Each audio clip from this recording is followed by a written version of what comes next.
Hello students, welcome to the session. बेटा P Y Q on polynomials कराया जाएगा आपको, और वह चल भी रहा था पहले से। आज थोड़ा अलग अप्रोच आपको बताया जाएगा। जो अप्रोच आपने पहले से लिया हुआ है उससे थोड़ा सा रिफाइन होके थोड़ा अच्छे लेवल का अप्रोच बताया जाएगा, जो आपको आगे भी बहुत काम आएगा, जिसमें गलती नहीं हो सकती। आइए शुरू करते हैं। देखिए, अब तक आपने क्या पढ़ा बच्चे? अब तक आपने पढ़ा, if there is a polynomial, quadratic polynomial a x square plus B x plus c, then sum of roots होता है माइनस बी बाई, और प्रोडक्ट ऑफ रूट्स होता है सी बाई। देखो भाई, जिस बच्चे को ग्रो नहीं करना, आगे नहीं बढ़ना, जिसके दिमाग में ये है कि बस मैं फॉर्मूला याद कर लूँ, एग्जाम में लिखा हूँ, मार्क्स आ जाए, खत्म, उसके लिए ठीक है। बट अगर आपको ग्रो करना है, कल को एंट्रेंस एग्जाम्स वगैरह आएंगे, हायर एग्जाम्स आएंगे, वहाँ आपको एक्सेल करना है, आगे बढ़ के दिखाना है, तो दिस इज़ नॉट सफिशिएंट। मतलब आप इसको ज़रा ध्यान से देखो। देखो बेटा, ये क्या लिखा है, this is minus of B by A, यानी माइनस ऑफ बी किसका कोएफिशिएंट है? So minus of coefficient of x divide by coefficient of x square. ये लैंग्वेज है हायर की, ग्रो करने की लैंग्वेज ये है। इसी तरह से सी बाई का मतलब constant term divide by coefficient of x square. तो आज की क्लास में और आने वाली क्लासेस में भी हम इसका बहुत ट्रेमेंडस तरीके से यूज़ करेंगे। आप सबके लिए संदेश है, सभी क्वेश्चन लगभग ये रिलेशन अप्लाई करके किया करें। हाँ जी, बच्चा पूछ सकता है, पूछना भी चाहिए कि sir when to apply this relation and when to apply this relation. देखिए, ये हैंडी हो गया, फटाफट से आपको निकालना है। पोलिनोमियल बढ़िया से दिया हुआ है, आपने ए बी सी कंपेयर करके लिख दिया, ठीक है। नहीं तो ये थोड़ा रिस्पेक्ट के साथ देखा जाता है भाई। दिखता है बच्चा लॉजिक लगा रहा है, बच्चे ने इन डेप्थ पढ़ाई की हुई है, ठीक है। हाँ, अगर वो बोलेंगे रिलेशनशिप स्टैब्लिश कीजिए, रिलेशनशिप वेरीफाई कीजिए रूट्स के बीच में और कोएफिशिएंट्स के बीच में, तो फिर आप एलएचएस में ये लिखेंगे, राइट साइड में ये लिखेंगे, एलएचएस में ये लिखेंगे, राइट साइड में लिखेंगे, और वेरीफाई कर देंगे। वो कराएंगे आपको उस तरह के क्वेश्चंस भी। आइए ज़रा आज की क्लास शुरू करते हैं, मतलब क्वेश्चंस के साथ। हाँ जी, ज़रा आओ यहाँ। अब मान लो ये आपका पोलिनोमियल है। देखिए, this is not A x square plus B x plus C, वो तो नहीं है, वो नहीं है। एंड लाइकवाइज अब यहाँ क्या करेंगे? अगर आप इसको A x square plus B x plus C से कंपेयर करेंगे तो गलती होके रहेगी बेटा।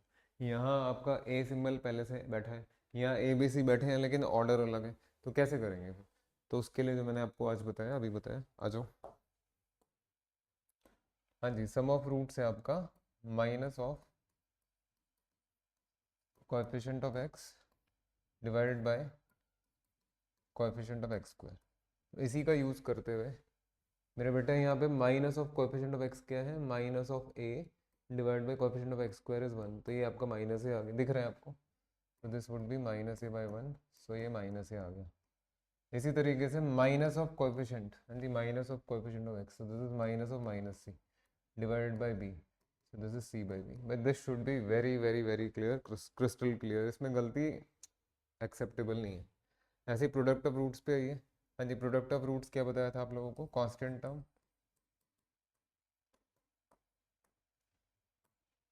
Divide by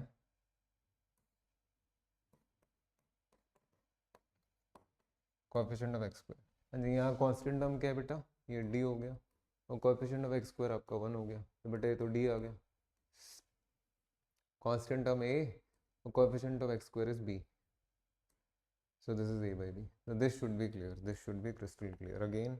A b c से कंपेयर करना मतलब हैंडी चॉइस, चलते फिरते फास्ट करके हो गया। नहीं तो ये वाला अपनाओ आप approach. Next.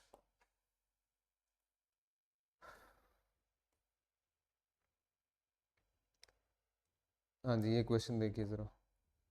CBSE 2025, if alpha and beta are the zeros of polynomial 3x square plus 6x plus k, so that alpha plus beta plus alpha beta is minus 2/3, then k कितना होगा? देखो बच्चे, ये अल्फा प्लस बीटा आपका सम of roots हो गया, और ये अल्फा बीटा आपका प्रोडक्ट ऑफ रूट्स हो गया, जैसे कि मैंने आज बताया आपको।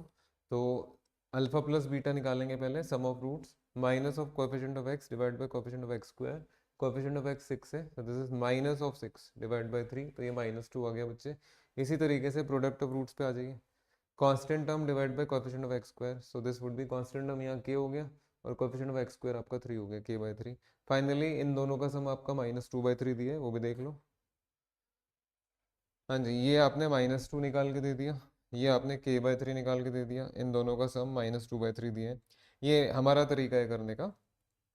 आपने क्या किया, 3 × पूरे को आपने थ्रू आउट 3 से मल्टीप्लाई कर दिया, 3 × -2 प्लस 3 × दिस प्लस दिस, सो 3 से 3 कैंसिल, एंड ये इक्वेशन इसमें ट्रांसफॉर्म हो जाएगी। माइनस एक्स प्लस के इक्वल टू, ठीक है, ये आपको समझ में आ गया। अब बच्चा कहता है सर वहाँ थोड़ी स्टेप में परेशानी हो रही है। देखो बच्चे, अभी के हिसाब से आपका आंसर 4 है, मतलब बी ऑप्शन है। अब अगर आपको इस स्टेप में परेशानी हो रही है तो ये स्टेप आप ऐसे भी कर सकते हैं जैसे मैं करा रहा हूँ। आपके पास था -2 प्लस के बाई 3, है ना, इक्वल टू -2/3। आप ये एलसीएम ले लीजिए। So this will be -6 plus के इक्वल टू -2/3। अब तो 3 से 3 कैंसिल हो जाएगा, बस आ गया ये। तो दिस इम्प्लाइज -6 प्लस के इधर और -2 इधर। तो क्या हो गया आपका 6 प्लस 6 -2, है ना, 4 आ गया आपका। ऐसे कर लो, जरूर थोड़ा ना 3 से मल्टीप्लाई करने का, हमारा तरीका है, ऐसे कर लीजिए। चलिए नेक्स्ट, ये नया अप्रोच है, आपको बताया गया। नेक्स्ट,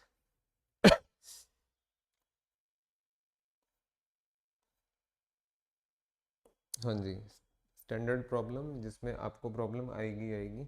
अगर किसी बच्चे ने वो -b/, और c/, वाला फॉर्मूला याद किया है और बहुत ज़्यादा स्टबर्न है, स्टिफनेस दिख रही है, रिजिडिटी दिख रही है कि मैं तो हिलूंगा ही नहीं, मैं तो उसी से करूंगा, तो बेटे यहाँ फंसेगा ही फंसेगा। वो देख लीजिए, ABC तो लिखा है लेकिन ऑर्डर कुछ है ना, अलग अलग थलग है। तो उससे कंपेयर मत करो, फिर कोएफिशिएंट वाले से करो। क्या क्वेश्चन है? If alpha and beta are the zeros of the polynomial px equal to x square minus a x minus b, then the value of, again ये सम ऑफ रूट्स हो गया और ये आपका प्रोडक्ट ऑफ रूट्स हो गया। आना जरा बेटा, अल्फा प्लस बीटा यानी सम ऑफ रूट्स, अल्फा बीटा यानी प्रोडक्ट ऑफ रूट्स, अभी थोड़ी देर पहले निकलवाया भी था। आइए, सम ऑफ रूट क्या होता है बेटा? Minus of coefficient of x divide by coefficient of x square, that is, हाँ जी, कोएफिशिएंट ऑफ एक्स के साथ मतलब एक्स के साथ माइनस है लिखा, it is minus of minus A divide by 1, ए आ गया, और कोएफिशिएंट ऑफ एक्स स्क्वायर जो है आपका 1 है, ठीक है। ऐसे ही प्रोडक्ट ऑफ रूट्स पे आइए, वो क्या होता है बच्चे? Constant term divide by coefficient of x square, what is the constant term here? -b divide by 1, that is minus, बढ़िया। Finally alpha plus alpha beta, हाँ जी, this plus this, so this is a minus, ठीक है, समझ में आ गई। तो आपका बी ऑप्शन करेक्ट है।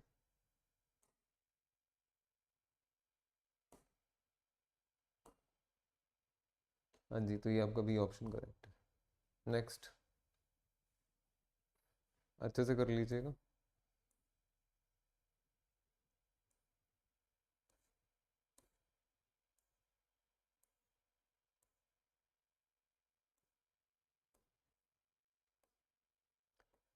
हाँ जी, एक बेजोड़ क्वेश्चन आ रहा है, गजब वाला क्वेश्चन आ रहा है। देखिए भाई, इफ, इस क्वेश्चन में मैं थोड़ा सा टाइम लगाऊंगा, बहुत ध्यान से देखो, आपके लिए मतलब गजब चीज़ है भाई। CBSE 2023, if alpha and beta are zeros of polynomial px equal to 4x square minus 3x minus 7, then the value of 1 by alpha plus 1 by beta। हाँ जी, अब यहाँ क्या क्या काम कर सकते हैं आप लोग? देखिए, क्वेश्चन का लैंग्वेज अगर आप देखेंगे कि अल्फा बीटा रूट्स हैं या जीरोज हैं और आपको इसका वैल्यू निकालना है। अब तक हम क्या कर रहे थे बेटा? अब तक अगर अल्फा बीटा रूट्स हैं तो अल्फा प्लस बीटा फाइंड कर रहे थे, अल्फा बीटा का प्रोडक्ट फाइंड कर रहे थे, sum of roots product of roots निकाल रहे थे। रूट्स नहीं निकाल रहे थे हम, sum of roots product of roots निकाल रहे थे फॉर्मूला वगैरह यूज़ करके। बट यहाँ तो उसने चीज़ ही कुछ पूछ लिया अलग से। तो मैं ज़रा कुछ आपको दिखा रहा हूँ, अच्छे से नोट्स बना लेना है रिस्पेक्ट के साथ, जीवन भर काम आएगा। अच्छा चलिए, जीवन भर नहीं तो इस क्लास में तो बहुत ज़्यादा काम आना ही है। लेवल बढ़ाइए अपना, देखिए ध्यान से देखिए, पहले ये समझिए। देखिए, अगर अल्फा बीटा रूट्स है तो ये प्रोडक्ट हो गया, ये सम हो गया, ये क्या चीज़ है बच्चे? ये क्या चीज़ है, ये क्या चीज़ है? मैं कुछ लिखा है बेटा, अल्फा बीटा का मतलब product of roots, alpha plus beta का मतलब sum of roots, what is alpha square plus beta square? ये पहले रूट का स्क्वायर है, दूसरे रूट का स्क्वायर है, this is sum of squares of roots, it is okay. ऐसे ही alpha cube plus beta cube भी पूछ सकते हैं, sum of cubes of roots, वैसे ही हो जाएगा, हो जाएगा। सो अभी right now alpha square plus beta square is sum of squares of roots. And what is this expression? अरे भाई, this expression is sum of reciprocals. इसकी जगह ये जो पूछा गया है, इसकी जगह कह सकते थे then what is the sum of reciprocal of roots, वो भी पूछा जा सकता है, आप रिकॉग्नाइज तो करो। Next, what is alpha by beta और बीटा बाय, ये रेशो हो गया आपका, है इतनी सारी, ये अच्छे से लिख लेना इसको, बहुत काम की चीज़ है, आपके सामने करा दिया मैंने, बहुत काम की चीज़ है। अब थोड़ी देर के लिए इसको इग्नोर करिए, अगर आपने लिख लिया है तो, या वीडियो पॉज करके लिखने के बाद। अब क्वेश्चन पे आते हैं। आपके सामने बेटा 1 by alpha plus 1 by beta find करना है, ये आपका टारगेट है। तो भाई मैं इस क्वेश्चन को दो अलग अलग तरह से आपको आपको कराने जा रहा हूँ। मैंने पहले ही बोल दिया था टाइम बहुत ज़्यादा लगाएंगे इस पर, आप भी बार बार ये वीडियो देख लीजिएगा, बार बार ये क्लास देख लीजिएगा। देखिए हम सबसे पहले क्या करेंगे, हम बिना किसी झगड़े के अल्फा बीटा यानी रूट्स ही फाइंड कर लेते हैं, मिडिल टर्म स्प्लिट करके रूट्स फाइंड कर लेते हैं। जरा ध्यान से देखना।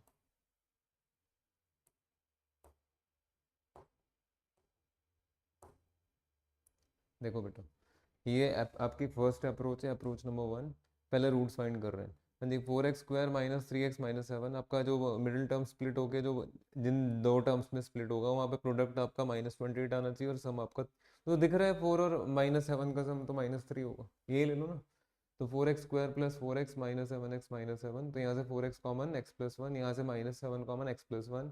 तो इसको आपने ऐसे ब्रेक कर दिया, फैक्टराइज कर दिया। पहले वाला x+1 कब जीरो होगा, जब x का वैल्यू -1 होगा। दूसरे वाला 4x-7 कब जीरो होगा, जब x का वैल्यू 7/4 होगा। तो यहाँ से दो रूट्स आ गए आपके, -1 आ गया और 7/4 आ गया, ये मिडिल टर्म स्प्लिट करके। ठीक है, -1 इज रूट, 7/4 इसको अल्फा मान लो, इसको बीटा मान लो। आपको 1/अल्फा चाहिए, 1/बीटा चाहिए। बेटा अगर अल्फा -1 है तो 1/अल्फा 1/-1, 1/बीटा 4/7। तो 1/अल्फा प्लस 1/बीटा ये आपका -1 हो गया, और ये 4/7, तो -7 + 4 डिवाइड बाई 7 दैट इज -3/7। ये आपका आंसर है। ये एक तरीका है, अच्छा मेथड है। बाय चांस ऊपर वाले की कृपा से आपका मिडिल टर्म स्प्लिटिंग से रूट्स वगैरह निकल गए, आपने अच्छे से काम कर लिया। अब मान लीजिए ऐसा पॉलिनॉमियल होता है जिसमें मिडिल टर्म स्प्लिट नहीं हो पाती, अंडर रूट दिया हुआ है, कुछ अजीब सा एक्सप्रेशन दिया हुआ है, और मिडिल टर्म स्प्लिटिंग से काम नहीं चल रहा आपका, फिर क्या करोगे? फिर क्या करोगे? तो उसके लिए अप्रोच 2, ये पहला अप्रोच था जो बच्चे कॉपी कर रहे हैं क्लास देख के।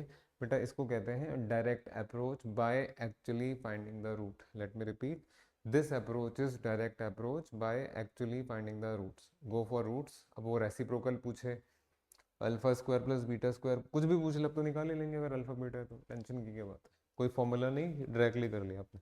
अब दूसरा अप्रोच देखिए। हाँ जी, अगर आप ध्यान से 1/अल्फा प्लस 1/बीटा को देख रहे हैं बेटा, एलसीएम वगैरह लेके ये तो ये बन जाएगा, beta plus alpha by alpha beta. अरे भाई ये कुछ नहीं है, ये सम ऑफ रूट्स है और ये प्रोडक्ट ऑफ रूट्स है। सम ऑफ रूट्स ध्यान से देखिए, यस, सम ऑफ रूट्स का फॉर्मूला जो बताया था, कोएफिशिएंट की टर्म्स में माइनस ऑफ, हाँ हाँ बिल्कुल बिल्कुल ठीक बात है, आ जाओ। सो इट इज ऊपर वाला minus of coefficient of x divide by coefficient of x square, और ये product of roots constant term divide by coefficient of x square. तो क्या बना बेटा, कोएफिशिएंट ऑफ एक्स क्या कहाँ गया, कोएफिशिएंट ऑफ एक्स है -3, सो this is minus of -3 divide by x square के साथ 4 है, एंड इसी तरीके से ये -7/4 आ जाएगा, कंपेयर कर सकते हैं। तो बेटा ये बन गया आपका 3/4 divide by -7/4, that means 3/4 into 4/-7। So 3/-7 which is nothing but -3/7। पिछले पेज पे आते हैं, -3/7 ही आंसर है आपका। समझ में आ गया बेटा? ये दो अप्रोच हैं, आपके सामने पूरा बता दिया गया है। इस क्वेश्चन पे टाइम लगाना, घर पे बैठ के वीडियो पॉज करके आप लोग बिना देखे दोनों अप्रोचेस अच्छे से करिए, ताकि आपको समझ में आ जाए एग्जाम में कोई क्वेश्चन आ रहा है तो आप क्या क्या कर सकते हैं और कैसे कैसे कर सकते हैं। कोई ज़रूरत नहीं मेथड याद करने की, गो फॉर ग्रोथ। चलिए नेक्स्ट, इसी तरह का एक और क्वेश्चन। अब बेटा ये अब आपकी जिम्मेदारी है, आप लोगों की जिम्मेदारी है कि ये क्वेश्चन आप वीडियो पॉज करके 100% कर लें। मैं जानबूझ के ऑप्शन नहीं दे रहा हूँ, बाकी ऑप्शन तो होगा वहाँ। If alpha and beta are the zeros of polynomial x square plus x minus 1, then the value of 1/alpha plus 1/beta। दो पॉसिबल अप्रोचेस हो सकती होंगी नहीं। अरे भाई जब आपसे मिडिल टर्म स्प्लिट नहीं होगा, रूट्स नहीं निकलेंगे, फिर क्या करोगे, है ना? तो try, go for a trial, दोनों दोनों अप्रोच से कर लीजिए। बाकी मैं बता देता हूँ आपको, आ जाओ। बेटा 1/अल्फा प्लस 1/बीटा जैसे अभी बताया था, it is beta plus alpha divide by alpha beta. ये हो गया आपका सम ऑफ रूट्स, ये हो गया आपका product of root. Sum of roots क्या होता है बेटा, minus of coefficient of x divide by coefficient of x square, and this is constant term divide by coefficient of x square. जरा साथ आ जाओ। हाँ जी आइए। कोएफिशिएंट ऑफ एक्स कितना है बच्चे इस पोलिनोमियल में, coefficient of x this is -1 divide by coefficient of x square 1 है, और पूरा कांस्टेंट टर्म -1 है, कोएफिशिएंट ऑफ एक्स स्क्वायर 1 है। तो ये क्वांटिटी जो बनी ये तो -1 बन गई, और ये क्वांटिटी जो बनी ये भी -1 बन गई, यानी कि आंसर आएगा 1। मीठा क्वेश्चन, बढ़िया क्वेश्चन। अगेन, जब तक हमारी तरह किसी और के साथ भी आप क्लासेस नहीं करेंगे, मतलब इस तरह से अप्रोच डेवलप नहीं करेंगे, तो ये क्वेश्चंस आपसे नहीं होंगे। भैया I am not questioning your intelligence, you are very intelligent, but जो सच है वो है बेटा, पौधे को भी पूरा वृक्ष बनने के लिए, फल और फूल देने के लिए प्रॉपर एनवायरनमेंट चाहिए, है ना? हम्म, तो ये आज की क्लास बहुत अच्छे से कर लीजिएगा, बहुत ज़रूरी है आप लोगों के लिए। नेक्स्ट थिंग, आई थिंक आज के लिए इतना काफ़ी है, जल्दी मिलते हैं नेक्स्ट क्लास में। Thank you very much, thank you.